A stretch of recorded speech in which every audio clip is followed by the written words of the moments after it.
Welcome back to All the Work, my complete restoration of my 1987 Ski Supreme, where I show you absolutely all the work at 40 times speed, and you can get a sense of how many hours and how much work a project like this really takes by a rookie. Now, what we are doing it here is, I'm calling this a Swiss cheese method.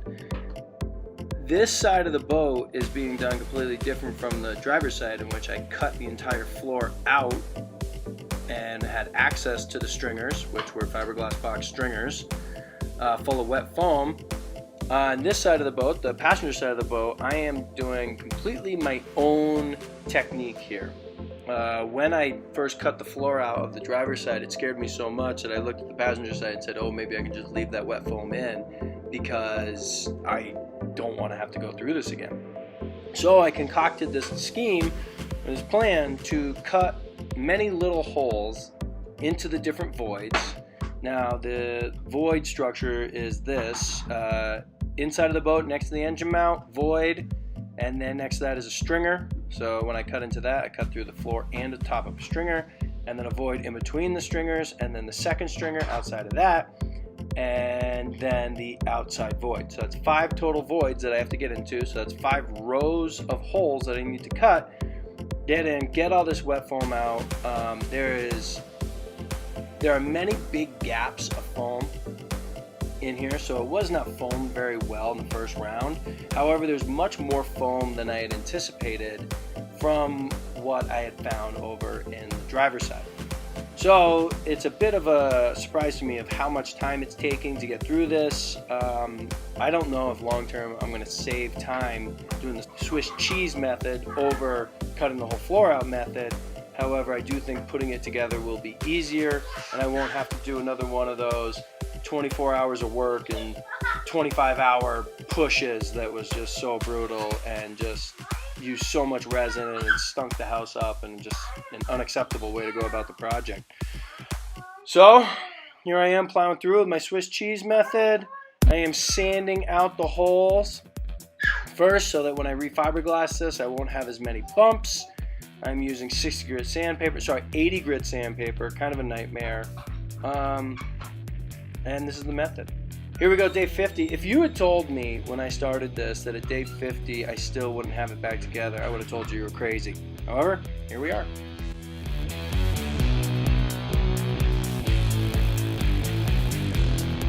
This is a really good shot right here of what it is I'm doing, where I am just reaching in with that crowbar in these little holes, trying to get as much foam out as possible by cutting as few holes as possible, which means longer reaches, more tedious, precarious positions, and more work.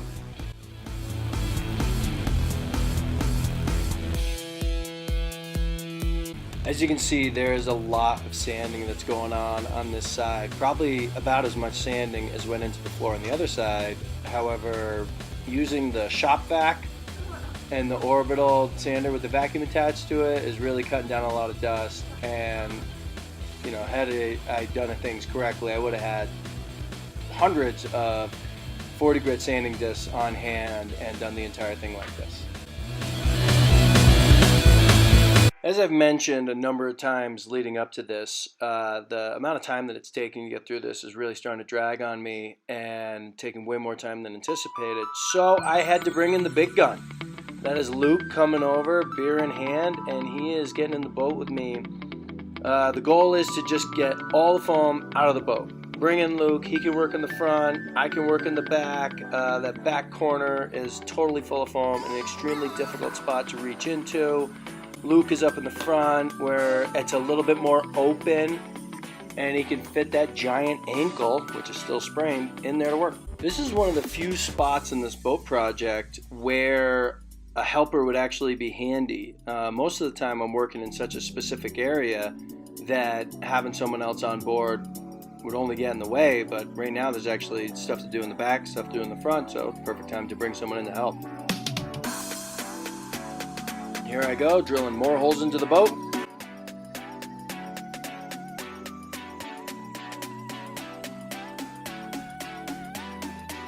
Holy moly. Luke came over close to 9 o'clock, if I remember correctly, and we were out there till about 1:30. And up until about 1, we were just fully working away at it. This really gives you a sense of how long this process takes and how tedious the work is. The last half hour of work for Luke and I looked about like this. Using blue tape to get the fiberglass out of our arms and continuing to shoot the shit.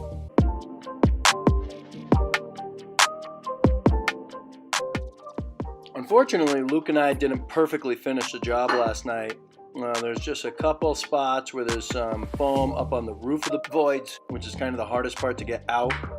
I have to get that blue flat bar in first, then I stick my hand down past the wrist, then I can open my hand up, grab the blue flat bar, angle it up, chip away at the roof, pop it off, and then I have to let go of the bar, pull my hand out of the hole, and then go back in with either 2 fingers or have it lined up somehow and pull it out.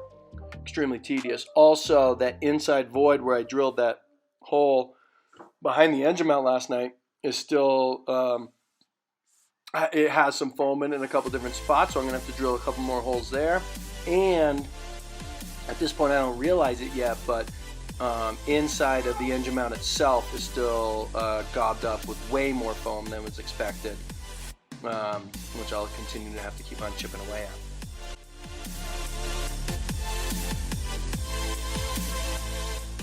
Because removing the foam has taken so much longer than expected, I have been utilizing Dylan's nap times, putting a movie on for Bryce, and going out to the boat and getting work done. I have a monitor so I can hear if Dylan wakes up, and Bryce is fairly self-sufficient when he's watching a show. But on this day, his show ended and he wanted to come out. So I was psyched that he wanted to be in the boat, because he's usually much more interested in TV than he is in the boat work. But I pulled him up in the boat and got to hang out with him for a little bit. He lasted, I don't know, maybe that was 10 minutes worth of boat work, and then he has to go back inside and watch more TV. So I let him. Not the best parenting on my part, however, this project needs to go because it's going to snow soon. This is the area up under the passenger seat that had all the extra foam that I'm finding. It's a fairly sizable blob of foam that I'm having to dig out here.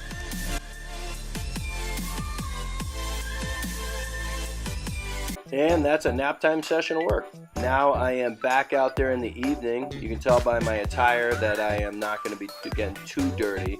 This is more of a cleanup session, because at this point I feel slightly confident that I've gotten all the foam out. I'm trying to get every last little residual bit of foam out of all these voids. I'm using the vacuum cleaner. The wall unit works pretty well as my air compressor, and trying to blow all the foam into areas where I can get my hands in there and really clean it out well. This combination of vacuum and air compressor really works well, and I feel like I'm making some progress. Here I am probing different holes, finding more foam, kind of realizing that I'm, even at this point, not as far ahead as I thought I was. I think this is about the time where I discovered that inside of that passenger side engine mount there is substantially more foam than anticipated.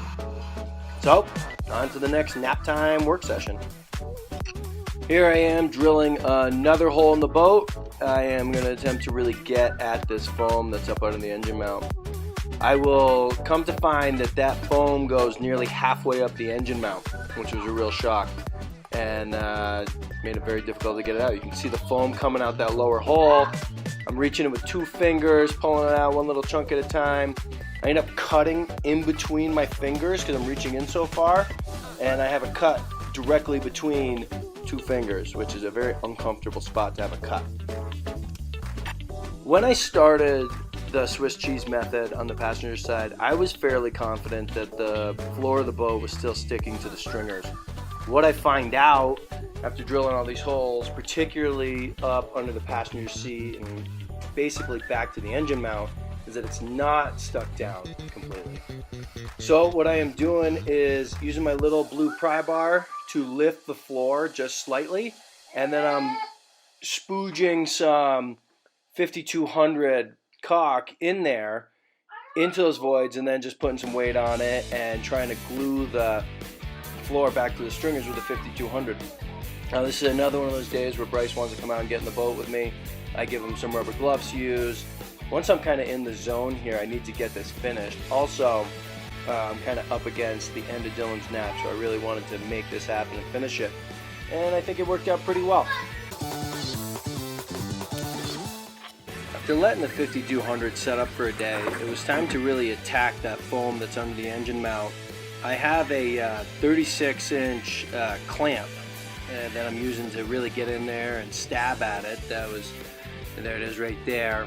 It's just long enough and skinny enough to fit in there. I'm trying not to cut any kind of hole under the engine mount. I want to maintain structural integrity as much as possible there.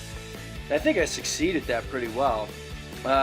This just took time, you know, a little bit of foam took a lot of time. Bryce coming out, watching me. This is Bryce got in the boat with me, and he was chit-chatting me up, and actually it was pretty fun working with him out there this day.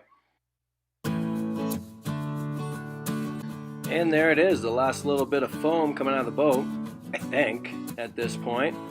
Now it's time to just clean up, and the next step is to do some fiberglassing. I need to get this boat put back together. It is late September, moving into October, and it is go time. Peeled the plastic off the side that I had put back on, and things look clean and great. Very happy. Next step, fiberglass.